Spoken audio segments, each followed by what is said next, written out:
Hey guys, this is Benton with Unurban Living, where we're making the most out of our patch of grass right here in the city. You know, this is my first YouTube video and certainly the first for this channel. And so what we're going to try to get into on here are things that, you know, you can do right here in the backyard of your urban, suburban, a house, assuming you have a little bit of outdoor space, you know, things like barbecuing, DIY, random projects around the house, maybe some lawn maintenance. I've got a baby coming in about 2 or 3 weeks, and so if he's willing, we may get him on here a little bit and see how that goes. You know, I'm by no means a professional in any of this. I'm just an avid DIYer who loves watching how-to videos on YouTube, and inevitably, you know, as you're going through those, you know, there's always things that, you know, you just wish they'd covered that one specific area, and I'm going to try to maybe fill in some of those gaps that I've certainly found you know, exploring the DIY of the day or the hobby of the month, if you will. So we're going to put some of that out there. Hopefully it's helpful. Hopefully it's mildly entertaining. We'll see. But in general, we're just going to be kind of showcasing, you know, what you can do, you know, right here, your own backyard, in your own house. We're here in beautiful, hot Central Texas, and I'm excited to start this off and start putting some videos out there. So thanks guys, enjoy. All right, so today's video is all about just the basics of running a smoker on a traditional offset barbecue. So this is my smoker. It was actually a hand-me-down from my granddad.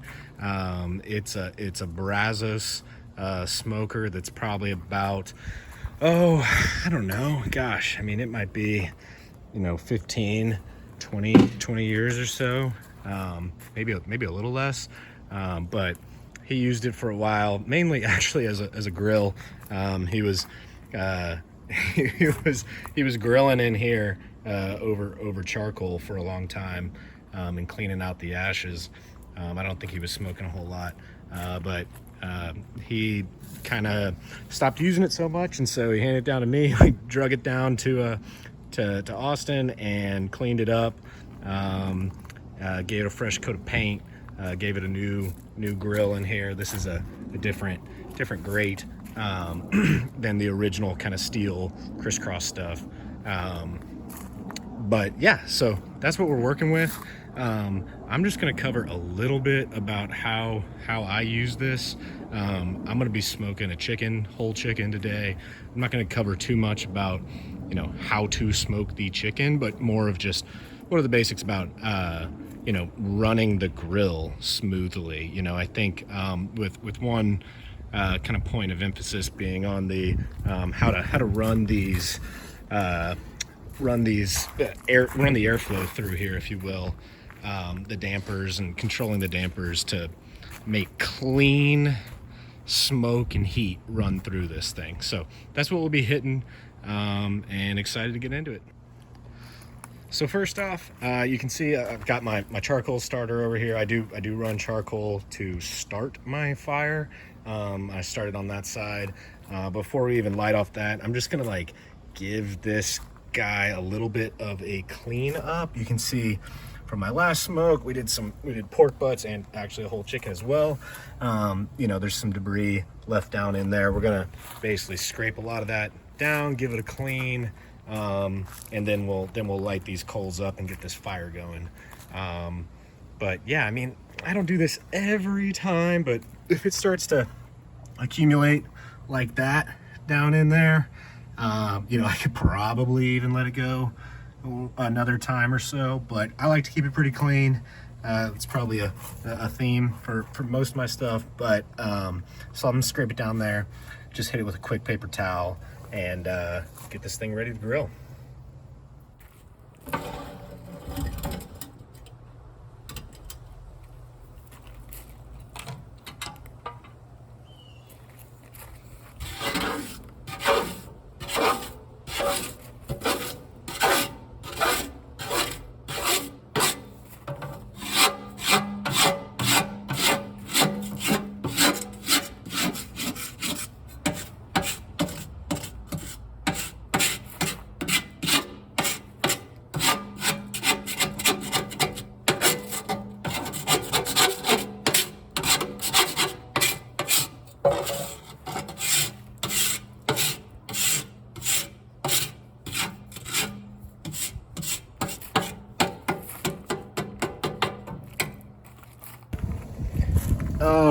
right, we got all that scraped out of there, and like I said, a lot of people probably would go a lot longer without cleaning that out. You don't have to do it every time. Some might even say that it helps with the flavor of the food you're cooking to leave a little bit of what you cooked last in there. But I like to clean it out, so we got that all out of there. Now we're gonna light this fire up. I love to do these lump charcoal briquettes. They actually take a little bit longer to get started. Sorry about the camera there. They actually take a little bit longer to get started, but they do last a lot longer and they get hot. And I just like, as natural as you can get when you're cooking food. No lighter fluid, no extra stuff, as close to it as you can. But, I'm not going totally purist and just lighting pure wood in here. I am going to use charcoal to start us off. And to start the charcoal, I use these little things. I don't know if y'all have seen these, but they're called tumbleweeds.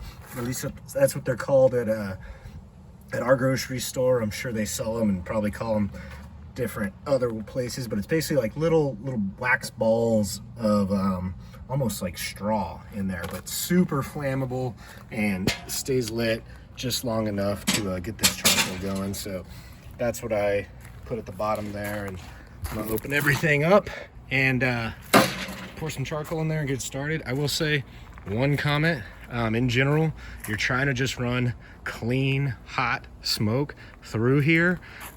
So when you're getting things started at the beginning, or if you're ever adding like fresh logs on here, open it up. Let that early burn off nasty smoke air out totally, and not get anywhere in here. I mean, I'm sure you could close it up.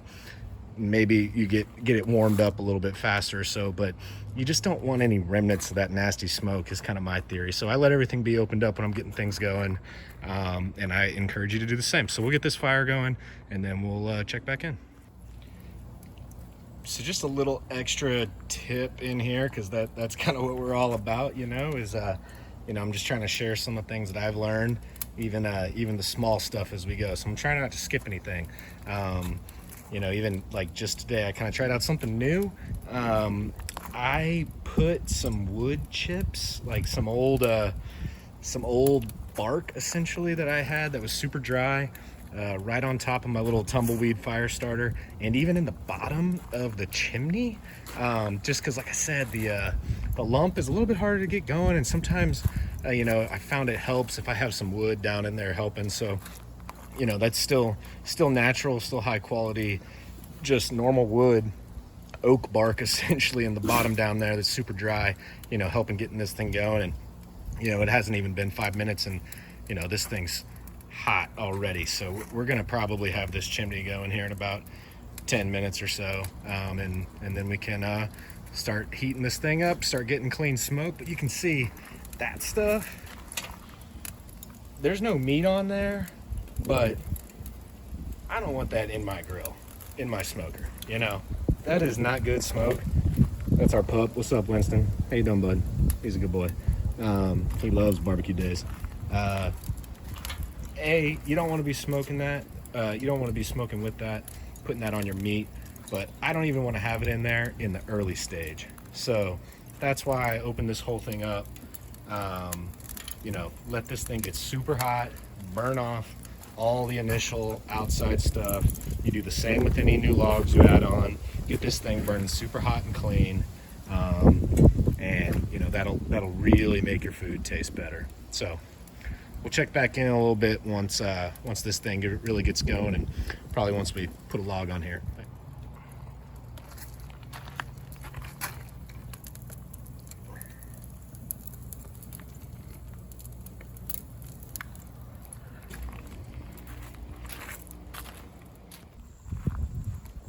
All right, so we got those coals running. You can see how hot those things are in there. They really get hot and they'll burn for a while. Doesn't take too much. And since we're doing just chicken today, I didn't even have to do a full chimney worth. So got those in there. Just threw our first mesquite log on the coals, You can see how fast that thing's getting started. Another just trick of the trade, if you will. Chimney started in here, right? Had this damper, the door wide open, not only the vents but the door wide open while getting that thing started. But then when you dump the coals, close this door and close the damper. That way when you dump it in, nothing comes out the side. So got those in, you know, just generally in the middle there, boom.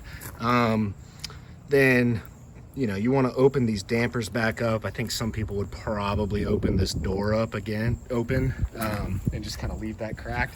I just don't like, you know, even though we're on rock here, you know, it's basically constantly dry in Central Texas, at least. Even when it rains, it's dry. So, you know, I just don't want any coals spilling out of there. So I leave the door closed, but the dampers wide open when I'm getting this fire started. And I've got the first mesquite log on there, right? And a little bigger than probably I'd usually run it.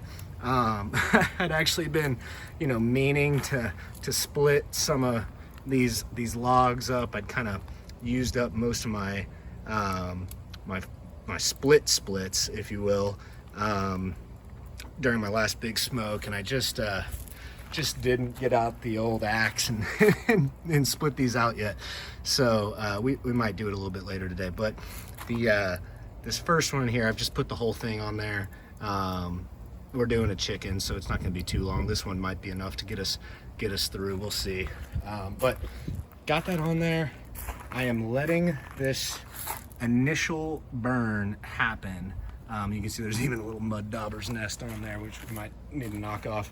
But we're letting this initial burn happen, letting this smoke burn off, letting this log really get caught on fire. Got everything still opened up, letting this nasty, it's not nasty, but it definitely would make food and just everything in general, especially if there was food on there right now, it would make it taste less pleasant. So letting this burn up, letting this log, I'll probably, since it's a whole log like this, I'll probably let one side get caught, and then I might even kind of turn it and let the other side get caught before I really start closing some stuff up, letting this grill heat up and clean that off. So we'll let this log get going, then we'll check back in here a little bit. All right, I got it all closed up here now. At least the lids, the dampers still got wide open. Boom, wide open over here. You can see this video, but you can't even see smoke coming out of there. There's heat for sure, but you know, that's what you want. That's what you're going for. That is way different from where we started off, where this thing was just billowing smoke, thick white smoke. That's not what you want on your food. And for me, I don't even want it in the beginning stages when I'm heating up my grill. You know, I'm able to get it there just as fast without, you know, closing it up when that nasty smoke is going. So here we are, we've closed it up. Once that thing got hot, you can see I'm letting it get pretty hot here. I like to overshoot a little bit in the beginning before I put meat on here. Let everything get going, let the metal kind of heat up. So I'm letting it, you know, be a little hotter than I'm even gonna wanna be smoking this chicken at, which is probably about, you know, 225 to 250, at least at the beginning. So I'm letting it get hot. I wanna burn off some of the residue on the grates. But I did wanna make just a little comment on just these probes, maybe. Highly recommend getting yourself some kind of technology or tool that lets you automatically measure the internal temperature of the meats that you're smoking. This one, I think it's a Thermopro. I got it off Amazon a while back. You know, it wasn't incredibly expensive. It's probably middle of the line. It is fantastic. I mean, you know, your dad may have told you back in the day, you know, if you feel it, you know, and it's like the inside of your knuckle, or in between your thumb and your first finger, you know, that's medium rare, and you make a fist, and that's well done or whatever. That doesn't work. All right. you need to know what the internal temperature of these meats are. And the only way to do it is to put a thermometer in there, which comes in the form of a probe. So I love this one. It is simple. It is Bluetooth to my phone. It's got 4 different probes. I always run one at the grate just to know kind of what the actual temp of the grate, because the one on the top of the grill, you know, is a little different. It's a little higher and, you know, usually not as accurate, but actually it gets a lot closer than you probably think. But I like having the one on the grate. And for something like chicken, where I got white meat and dark meat, I want to know the temperature of both. That's what I'm running. And then also, just something that if you just bite the bullet and go and get yourself an instant read that supplements this kind of constant read, if you will, these probes, this constant monitoring, get yourself one. Invest above. I have bought the cheap versions. They do not work as well as just going in and getting one that will last and that is quality and that reads correctly. This one is incredible. I love it. We use it for indoor cooking as well. The instant read, when you're getting close to done and you really want to know exactly what it is, that is the way to go. And you want to poke it in a couple places. There's just nothing that can substitute for that instant read. So that's what I'm working with probe.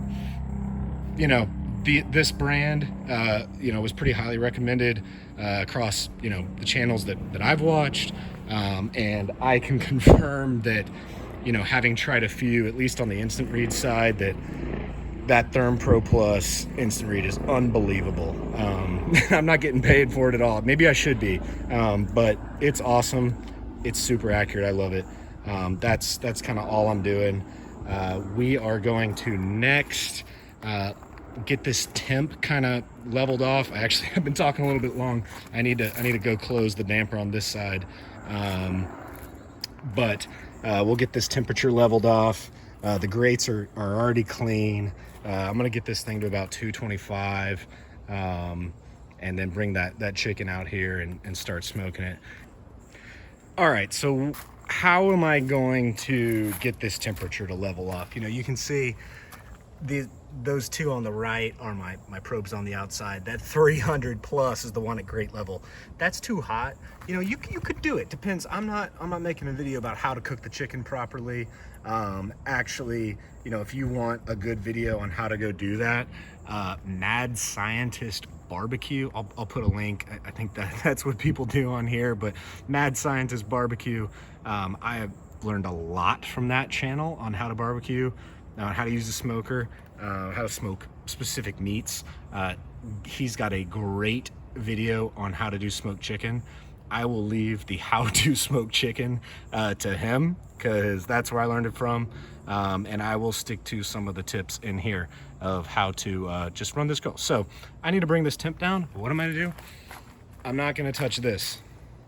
Closing the smokestack makes nasty smoke in here. Now, if you just have to, or it's dumping rain, got it. Close that thing a little bit. Maybe you can work with it a little bit. But in general, you want old smoke to move through this thing and go out. You don't want it trapped in there. You can definitely lower the temperature by closing this and essentially choking off your fire. Do you want to do it that way? No, you don't. You want to get nasty smoke out. You don't want to trap it in there and then choke your fire. So the way you do it is come over here. We got this damper all the way open. Fire in there, humming right along, looking good. Close her up. Not all the way, but seriously, like this. 225, you don't need much more than that. All right, depends on your exact grill or your exact, you know, setup here, but you don't need a ton with a hot fire in there, you know, to keep this thing going at a smoking temperature. So that's where we're at, and this thing will drop hopefully pretty quickly. We'll see if we can get it on camera. Of course, we're kind of smoking up a little bit, but you know, we're 280, 90 there. Smoke temp, way too hot on this, but look, you see, you just saw it drop down. You know, we went back up, but it will start to come down and we're not making nasty smoke up there, right? We're doing it controlled, we're keeping good smoke. I'll probably drop this down. Once it gets down to like 250, I bet it starts to level off. But I manage my smoke and my heat on this side. Up there is like 911, okay? You want good smoke, you don't want old smoke in there. Manage it at your bottom damper and with wood. Don't do it up here.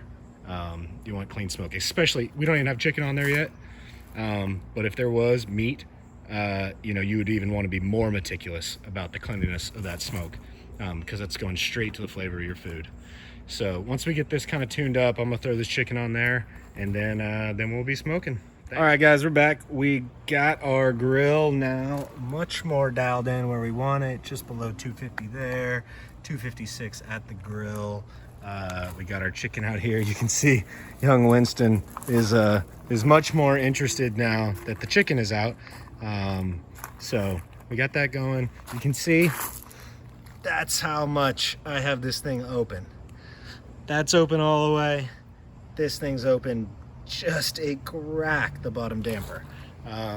You can't even see smoke coming. That's what we want. So everything's dialed in. And that's kind of why I go all the way up and then kind of come back down.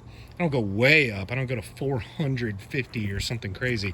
But I usually go up to like 300, let the metal kind of warm up. It just feels like I can on this type of grill, if I warm this metal up, even though it's already 90 degrees outside right now, it just lets me maintain the temperature a lot better for the rest of the way. So, that takes a little bit longer. It took me, 30 minutes or so, maybe a little less or more, right around there, to get this thing set up where I'm actually putting on the meat.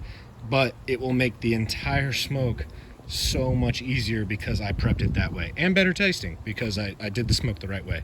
So got my chicken all dialed up. Usually I would go just salt and pepper on these guys.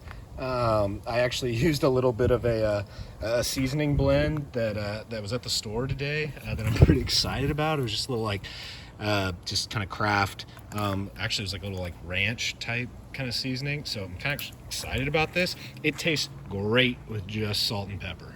Straight up smoked chicken, very tasty. But I am trying something a little bit different today because we actually smoked chicken last weekend. So something a little different. We'll shake it up a little bit. Spatchcock your chickens. I said I wasn't going to get too much into how to cook the chicken or exactly what's going on with that, but spatchcock your chicken, cut that, that spine out essentially, lay this thing flat. You will be happy you did. It just makes the whole thing go faster and smoother, and is proven to make this stuff go. You could put the whole chicken on there for sure. Spatchcock your chicken though. Just do yourself a favor. So we're gonna open this thing up.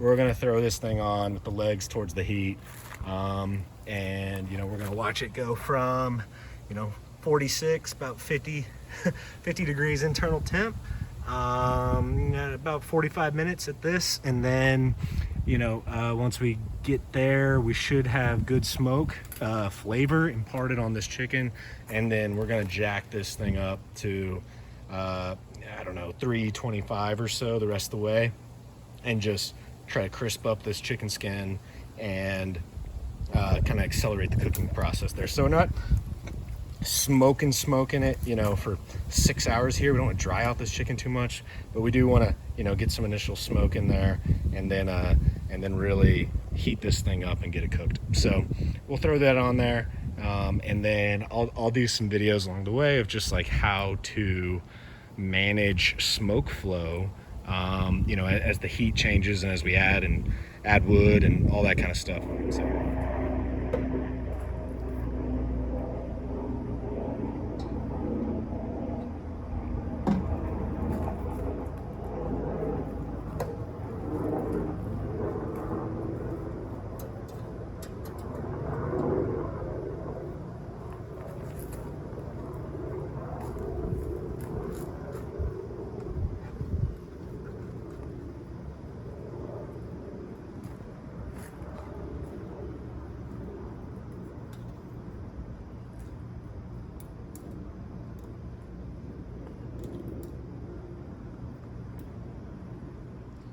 Okay, so we just threw that chicken on there. I just wanted to show y'all, you know, that temp drops a lot, right? When you open up that the lid, and that's why you want to do it the least amount possible. You know, a good way to counteract that sometimes, you know, is to open up this side damper a little bit, which is what I might do in here, just a skosh to kind of get it back up to temp. But in general, you don't want to have this thing jumping around a whole lot. I mean, it's already back at 201. It was at like right around 250 when we put the chicken on. You know, it's headed back that way. So you don't want to see that drop, put your chicken, you're like, oh my gosh, I got to restart my fire. You know, I got to open this thing way up. Like when I say I'm going to open up this bottom damper, I mean to that. I don't mean to a lot. So I'll get into this. It's probably gonna overshoot it. I'm actually gonna not have it quite like that. I might have it like that. Literally sometimes I just do little bitty, like it's so fine-tuned in there. You know, once you got a good fire going. So that should bring it up. We're at 208.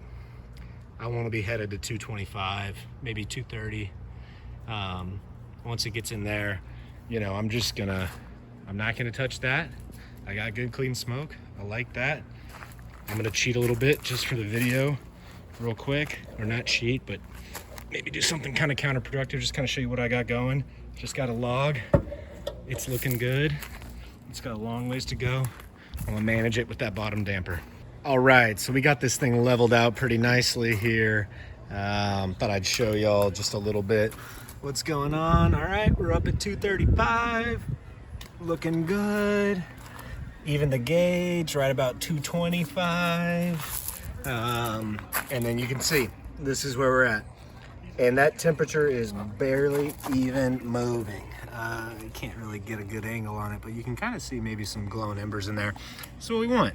You know, I've found with this smoker, this is, you know, maybe this is even a little more open than I usually have it for this kind of temp, but it could just be, I've just got that big log on there that wasn't split, and that's a big reason that it needs a little more air, probably. Not a pro, but that's what's going on. Anyways, that's where I'm at. Boom. I have noticed that when I really get this this temp kind of settled and everything's kind of in equilibrium, the grill temp gets real close to this gauge.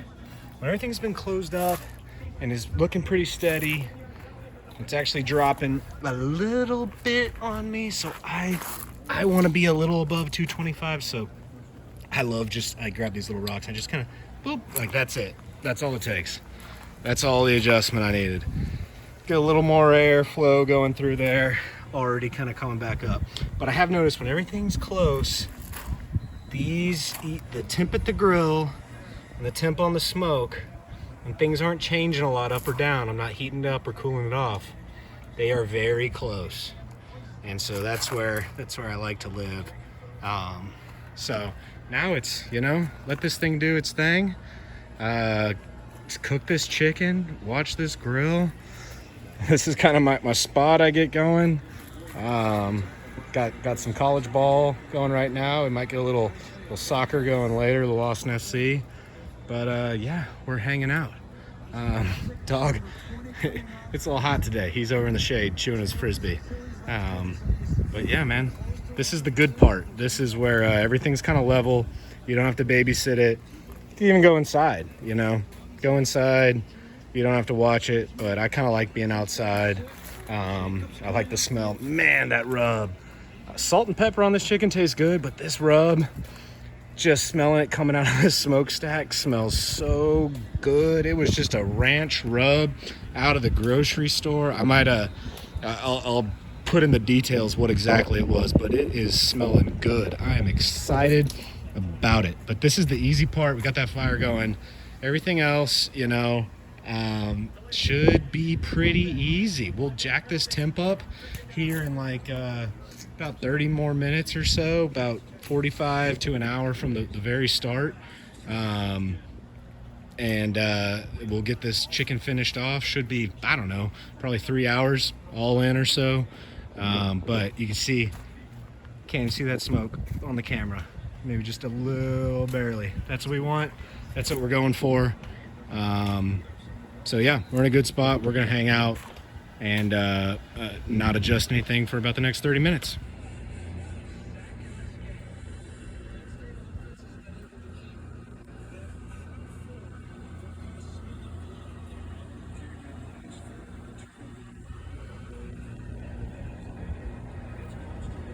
All right, so it's been about 45 minutes or so, really about an hour.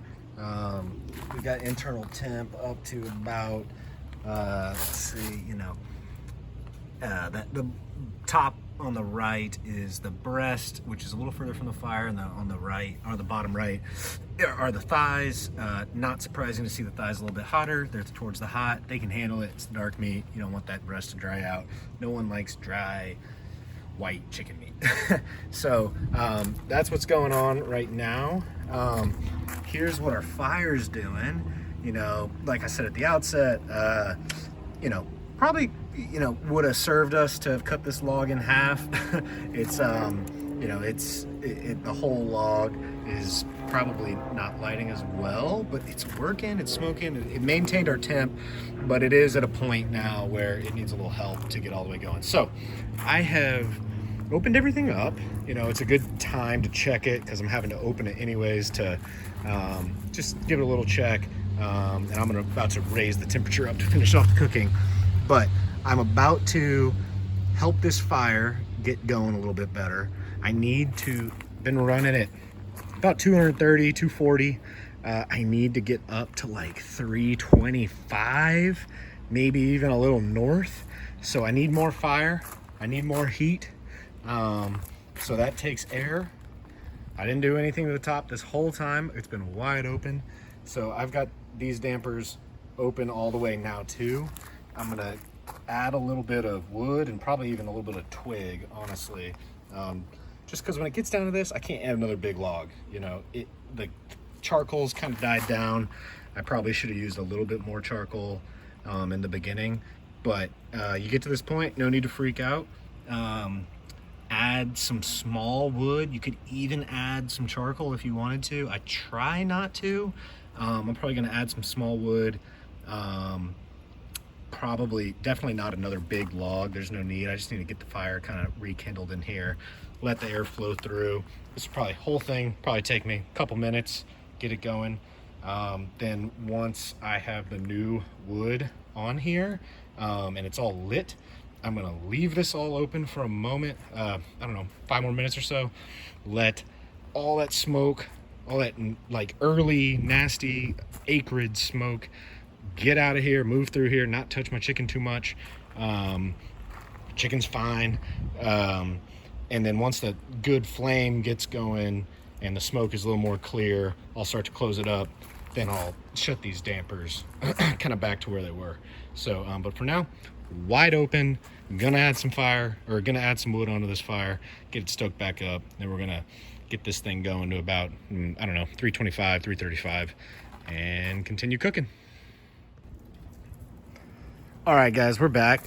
We got this fire going. You can see some of a little kind of bonus twigs, that I like to save.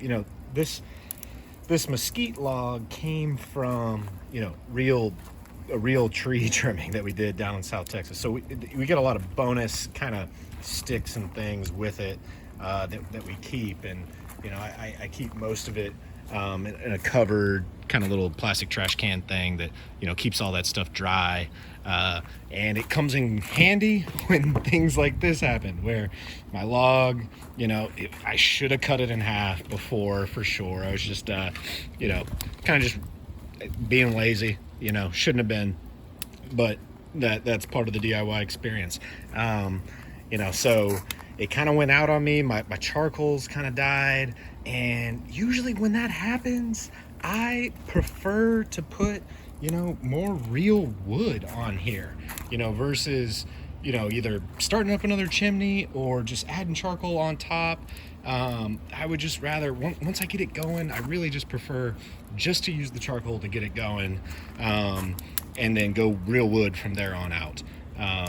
You know, you can probably do it either way with pretty good results, but that's just how I like to do it. So you can see now, I can tell you that when I first put all this on, even though it was really, really dry stuff, you know, multi-year old, you know, small dry twigs, it still smoked a good amount. And that's why you leave this stuff up. I mean, you can see the temp in there, even with this open, is 127 degrees. So it's not like we're, you know, putting this thing on ice all of a sudden. You know, you don't want to leave it just out forever and ever, but during this heating time, it is okay to have that open. You're not going to lose a bunch of progress. You know, I think definitely preferably I would have had this thing split. It would have, you know, become a nice kind of smolder on its own, and I could have added another split on top and probably would have had a little more charcoal bed to go off of. But, you know, this is an easy save. I did open this side all the way up, which when you really need airflow, boom, that's the way to do it, right? The little vents weren't quite enough. Open it all the way up, spilt a little bit of ash, all good. Just don't do that on wood, obviously, hopefully. Got my fire going. Obviously, we are flaming, we're not smoking anymore. Everything's nice and hot. I'm gonna close this up, and it's probably gonna be a little too hot, so I'm gonna try to film this whole thing. I apologize if the camera is shaky or does weird things, but I want to show y'all, because this is really why I made the video, of like, how are we at home managing temperature after, you know, changes like this. Like, something bad happened, we're not pros, we had to fix it. You know, how do we work through the issue? Big thing I'd recommend, get yourself like this. I think this is a welding glove, honestly. Get yourself some kind of fire retardant glove that has a long gauntlet. This is awesome. It makes, man, I could reach in there, I can touch this log, you know. It's so I don't recommend doing that at home, but you can, you know. It's so thick, it protects you so much that it just makes managing all this a lot easier without, you know, having to worry about getting burned, which I have done a lot. You know, not using a glove, you're trying to be careful, you're never careful enough. Get yourself some protection before you touch this stuff. It's all hot, especially after you like do a big fire like this. So what I'm gonna do first is I like to close this up, close the side door up first. I do that already will kind of mute things. It starts to lower a little bit. I am going to now close this guy up. I might just head to 350. I'm just gonna head to 350. So you can see where we're starting. 152, this thing's about to rocket up. This isn't even registering because it was open, but that's rising pretty quick. But here we go. So what I'm gonna do first is close this damper. Remember, I don't want bad smoke to go through my chimney. I have a chicken on there. I don't want bad smoke to start pouring out of this thing. So I gotta slow down this fire, bring this temperature up, and not create a bunch of acrid smoke. So like, I really can't just like put this whole thing out.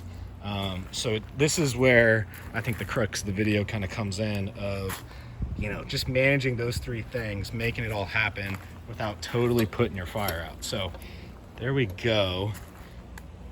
We are gonna film this whole thing all the way through. You can still see that fire's still kind of going. That's not gonna last long, I wouldn't think. This temperature is about to jump, right? All the pros at home are like, you should have just split that log. You should have just, you know, had a better coal bed. jumps are bad, all that kind of stuff. Jumps are bad. I'm not saying that's not the right way to do it, but if you're doing this once a month, twice a month, just getting into it, you know, you're not keeping it as perfect as that. You're gonna make mistakes inevitably, and it's how do you get out of those mistakes, keep on moving forward, not make bad food in the process, right? You make bad food, that's where you get discouraged. But if you can, you know, successfully navigate through some of these twists and turns, you know, still make good tasting food that you're proud of, you know, you're gonna have a good time. So that's kind of what we're trying to do here. So you can see this thing just jumping up. I am watching this smokestack. It is wide open. I'm not touching the thing. I'm never going to close that unless it is, yeah, we got a little smoke going now. I'm never gonna close it unless it is raining. That smoke's going. Sometimes you can kind of just open this, let some of that smoke out. It's because my fire is slowing down faster than it wants to, right? I kind of shocked it by closing everything up on it. We're not at like red alert level at all, but I gotta get this guy, well, I'm actually headed to 350, but I gotta get it to kind of simmer itself because I don't want to go to 400 without my smoke freaking out. And that's not bad. It's not perfect. It's kind of hard to pick up even on the video. There's a little bit of smoke coming out of there. We still got a long way to go on the temp, so I think actually I'm gonna need this open probably a good amount more. I just don't want to overshoot it too much. I know in the beginning I said like I like to overshoot it, but that's just for the very first kind of warm up, if you will. From there on out, you know, this grill's warm. I don't want to make giant changes, you know, once I start warming this thing back up from being open. So we are coming up, and you can see that those two on the right, the top is the breast, the bottom right are the thighs, 100 and 116. We're taking those to 165. I usually will let the legs go a little hotter, and I want that breast meat up to 165. That's really where I'm headed. The dark meat can handle the hotter temp without getting, you know, too dried out. But I want safe, you know, cooked meat. So we're gonna take that thing to 165 on top. We're still climbing, but open up that damper. Smoke's looking really good. We're good. You know, that's what you want. Let's see how far behind our gauge is. And this gauge is not terribly off. You know, I've actually been impressed by how close this has been. It's actually, when everything starts leveling out, I'm not during a big transition phase, this stays pretty close to what my digital thermometer says. But when I'm increasing the temp quickly, this will always be behind. So that's why this is important. Because by that, you'd be like, oh man, I'm at 235. I really got to make some changes. Nah, man, you're at nearly 290. You're headed to 300 quick. We actually need to be headed a little bit further. We need a little bit more. Need a little bit more, guys. See that flame immediately kind of jump. Need that heat.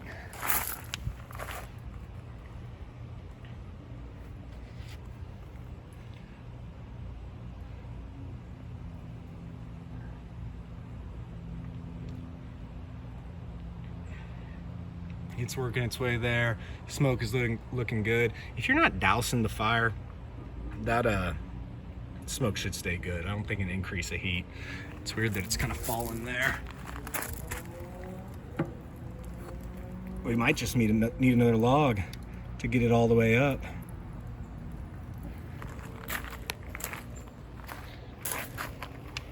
Yep.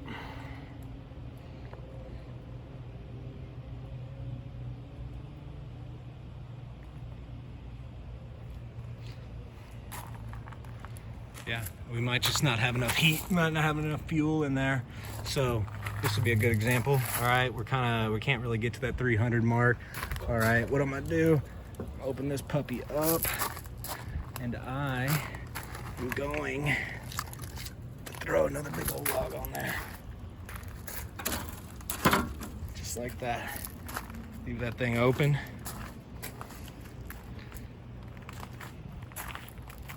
We're already wide open. This thing's gonna catch. You know, we got that thing up pretty high. We're making progress. Let's see how fast that thing catches. Most people say, you know, burn this thing down for 5 or 10 minutes. This is good. I'm glad we're just gonna film this whole thing all the way through. Because, you know, that's a very real, see how fast that catches? Ooh, all right, good moment. See how that smoke? That is very different from what we were seeing earlier. That happens, I'm letting that smoke come out of here. I don't want that on my chicken. Let that out of there. Let that thing burn down.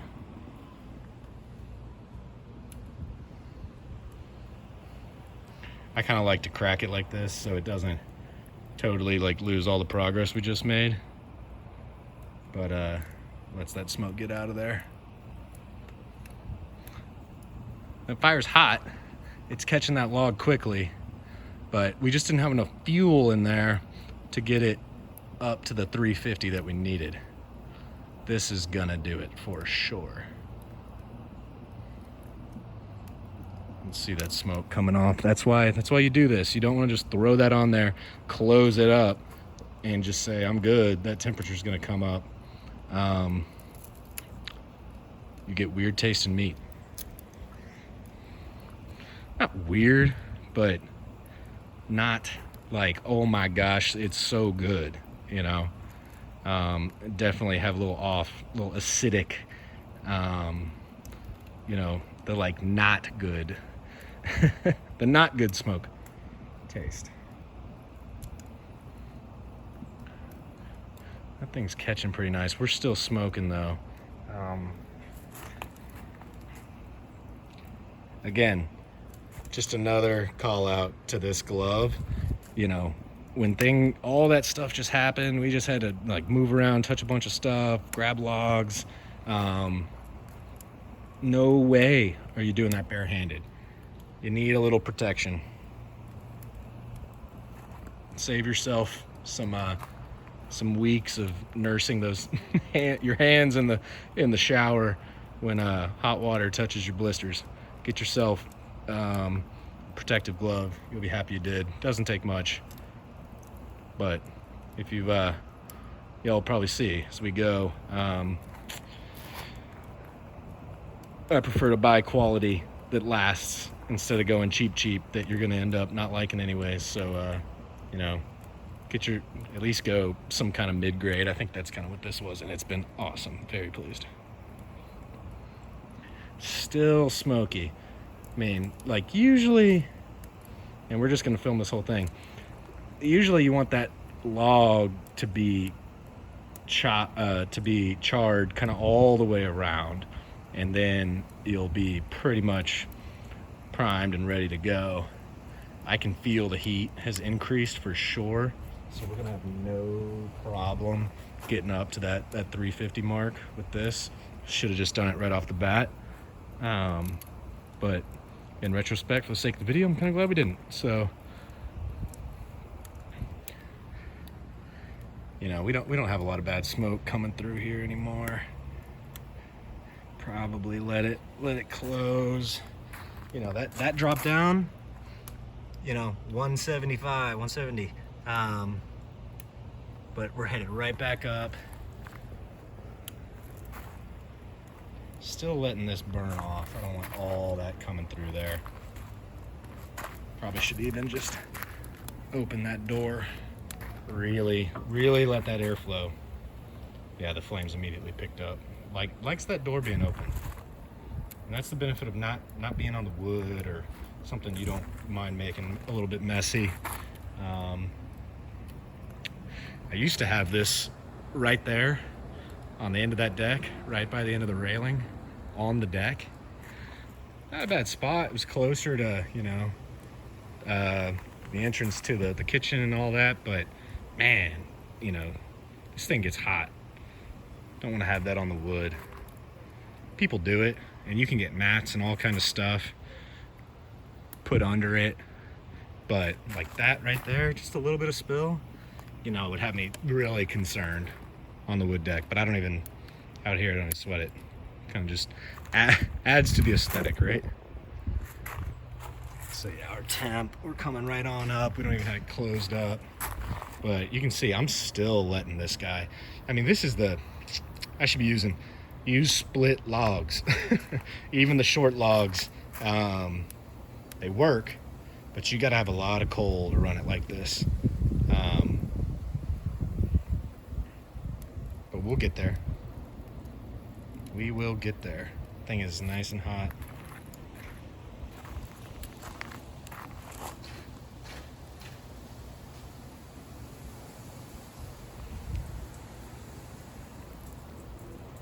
Smoke's dying down a lot. We got no kind of weird smoke coming out the smokestack.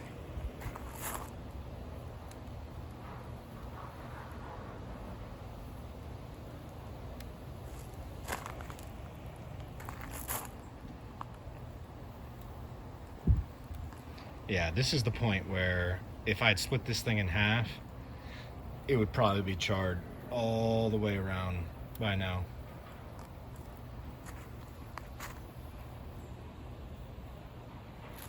It's close. You can see it creeping up.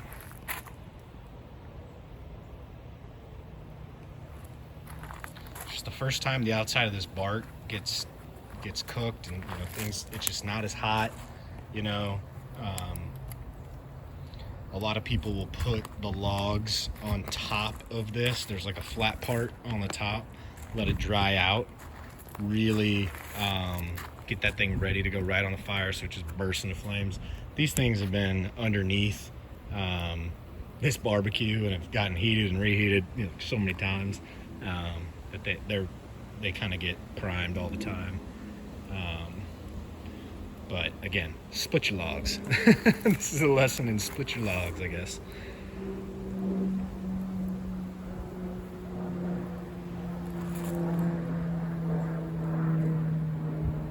All right, I'm feeling pretty good about this. Another benefit of having my glove like that, boom, boom. I'm gonna do a little bit of that action. There we go, that new side catches. This thing's about to be rocking.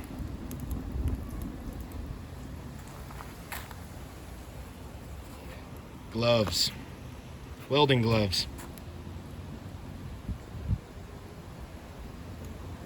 Give it like another 30 seconds, we'll be done here.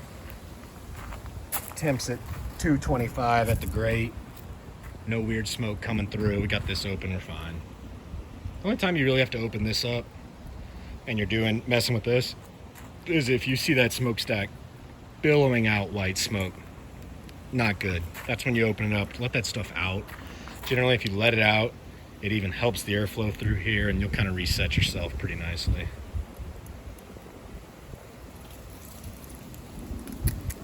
All right. Close that guy up.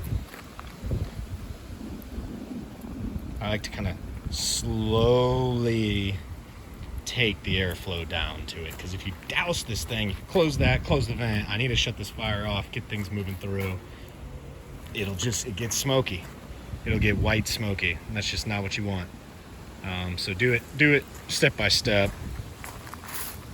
You know, we're 225, so we're still going. You know, I wish we kind of, ideally, especially for chicken, I'd done this a little bit faster, so I'm not drying out my chicken just with this extra cook time at low temp.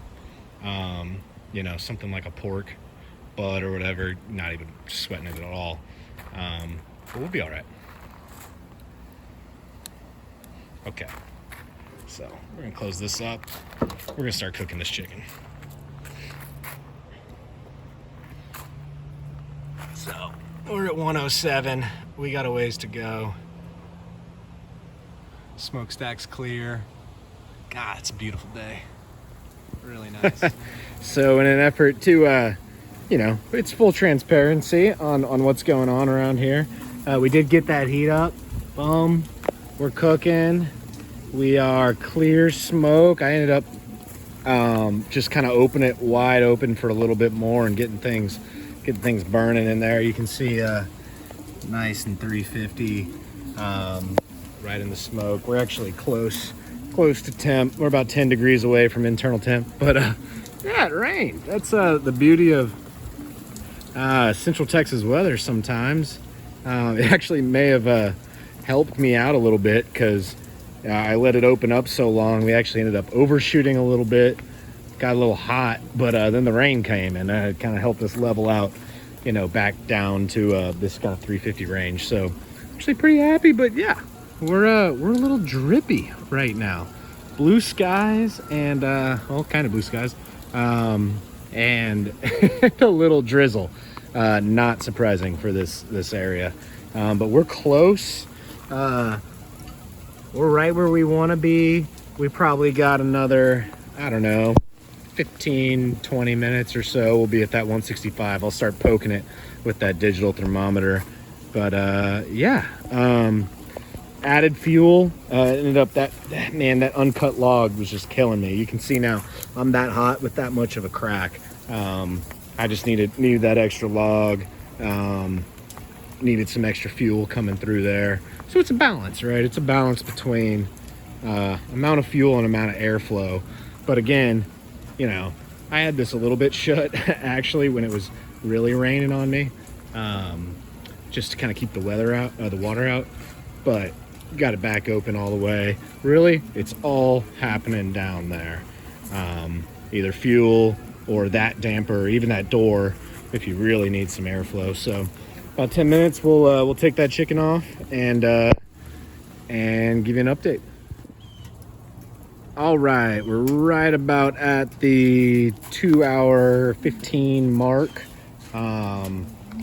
We've probably been at the 350 plus kind of range. Really, I ran it a little hot because it took me a little bit longer to get it up to temp than I wanted. I just don't want it on that smoker too long. But ran it at probably 350 plus for, I don't know, hour and a half or so. Right about that. But anyways, we're about, you see 163 on the breast, 206 on the legs. That's not too surprising. That 206 is like right on the bone, in the leg bone almost. So that's okay. It can handle it. The breast, you do not want to run the breast up to 205, I don't think. So let's check out. There's a little bit of drip still happening. Plants are loving it, but we'll check out this chicken. And I'm gonna get out my instant read thermometer here and give it a little look with that. Maybe.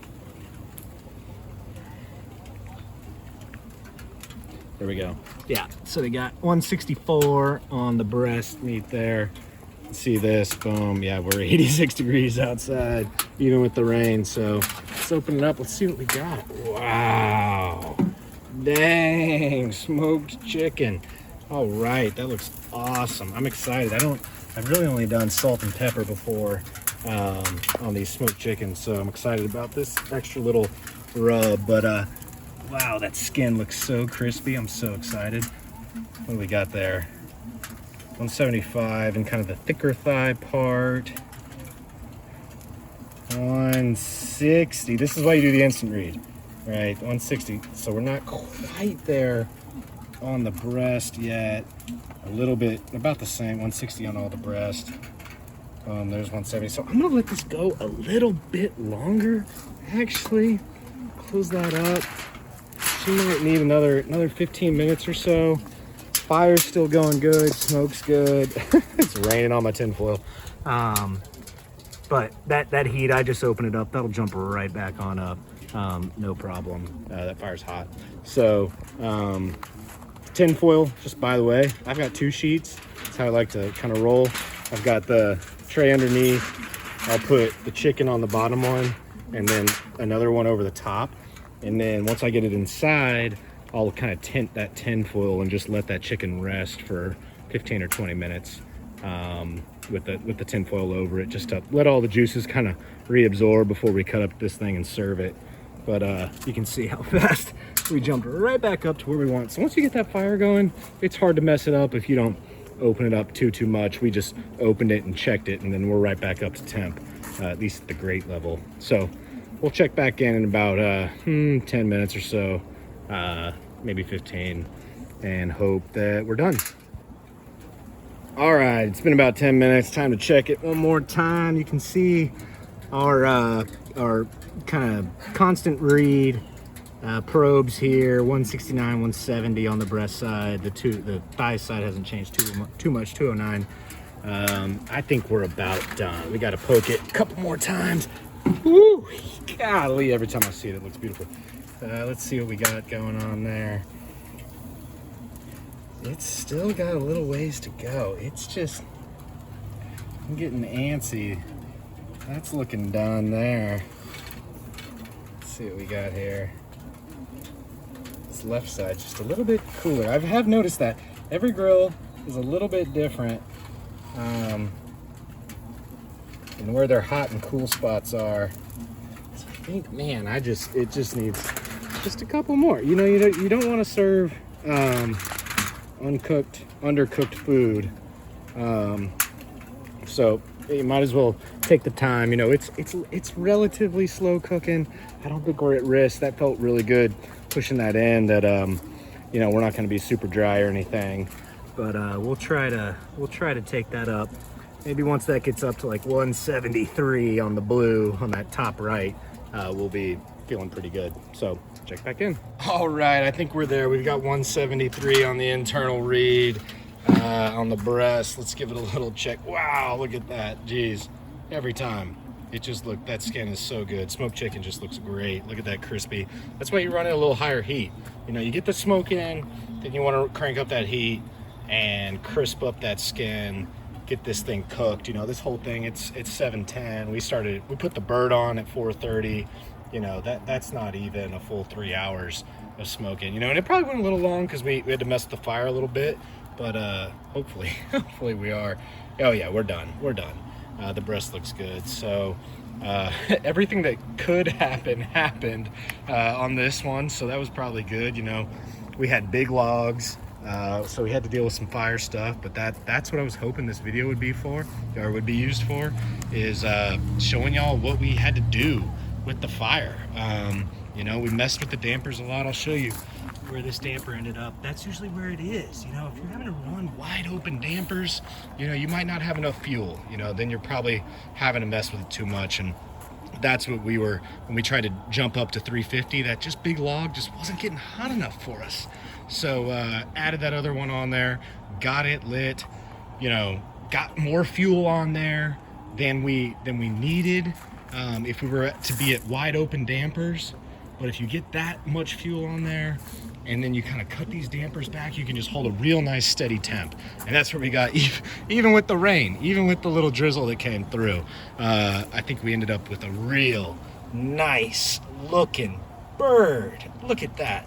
So this is gonna be delicious. I hope that was helpful. If you got any questions, just drop them in the comments and I will definitely answer them. But yeah, we fought through a lot on this one. It was great. It was a fun one.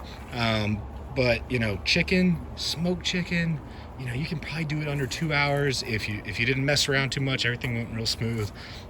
Easy, great tasting meal on the smoker. I'm so excited to, there's the tree just shook, a little bit of rainwater on our whole thing here.